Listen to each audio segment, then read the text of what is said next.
Permisi Mbak, Iya, Mas. benar ini dengan Mbak Novi nggih? Iya, benar. Begini Mbak, saya dari kantor finance. Saya dapat surat tugas dari kantor bahwasanya jenengan itu sudah nunggang surat lama Mbak. Jadi maksud saya ke sini itu mau minta kejelasan terkait dengan angsuran jenengan.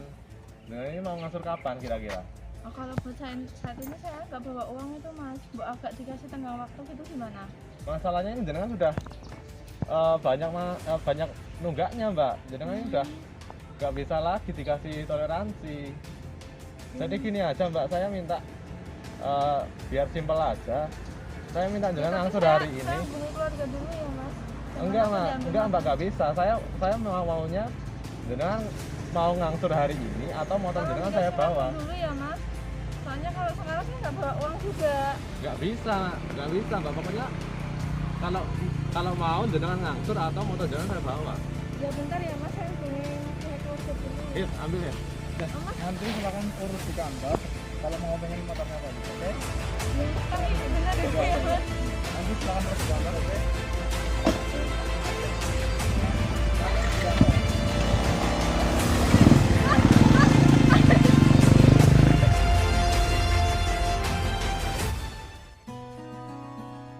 Bismillahirrahmanirrahim. Assalamualaikum warahmatullahi wabarakatuh. Bertemu dengan saya kembali dalam acara edukasi hukum dan tips hukum yang kami persembahkan dari Kantor Hukum RC Bekti Law Office and Partner.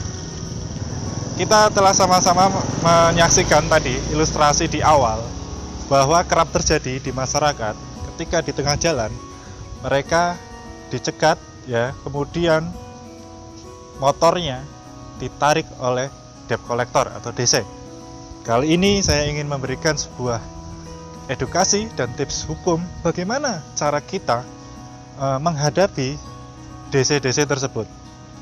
Yang perlu dipahami oleh saudara-saudara semua bahwa tugas debt collector itu adalah menagih ya.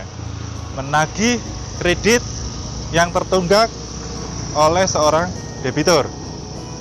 Dan mereka mendapatkan surat perintah atau surat tugas dari sebuah finance ya. Edukasi yang akan saya sampaikan satu terkait ketika kita dicegah atau dicegat ya oleh DC. Satu adalah menanyakan ID card atau KTP ya, bisa. Setelah kita menanyakan ID cardnya, kita cocokkan apakah sama dengan wajah mereka. Yang kedua, kita tanyakan berupa surat perintah dari finance yang memerintah mereka. Bisa surat perintah atau surat kuasa. Berikutnya, yang ketiga, kita minta juga kepada mereka sertifikat debt collector yang mereka miliki.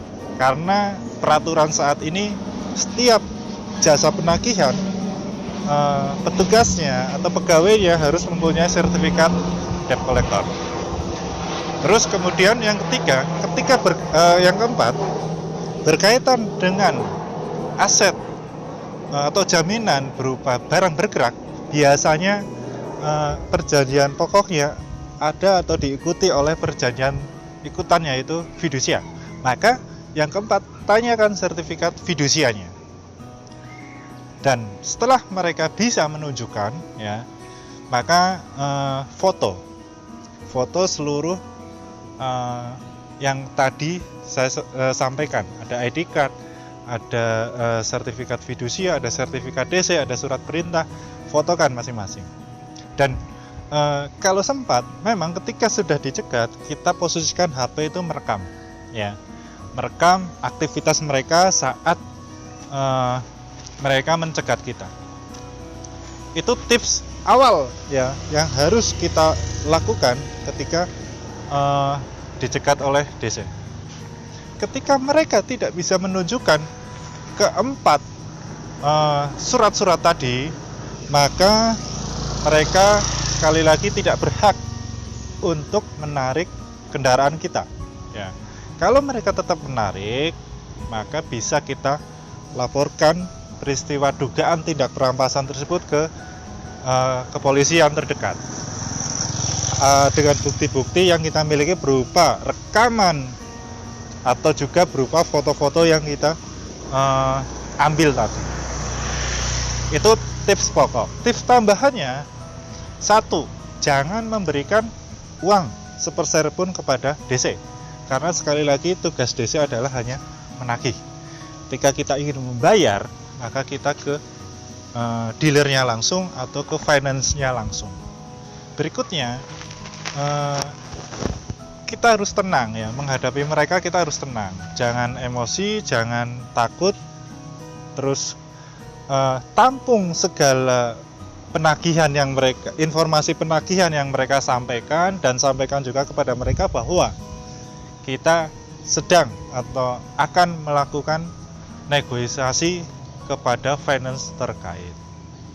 Nah, itu semua tips yang bisa saya berikan ketika kita dicegat DC di tengah jalan. Dan harapan saya ketika video ini saya buat, sudah tidak ada lagi kejadian serupa yang dialami oleh atau yang diperagakan ilustrasi di awal video tadi.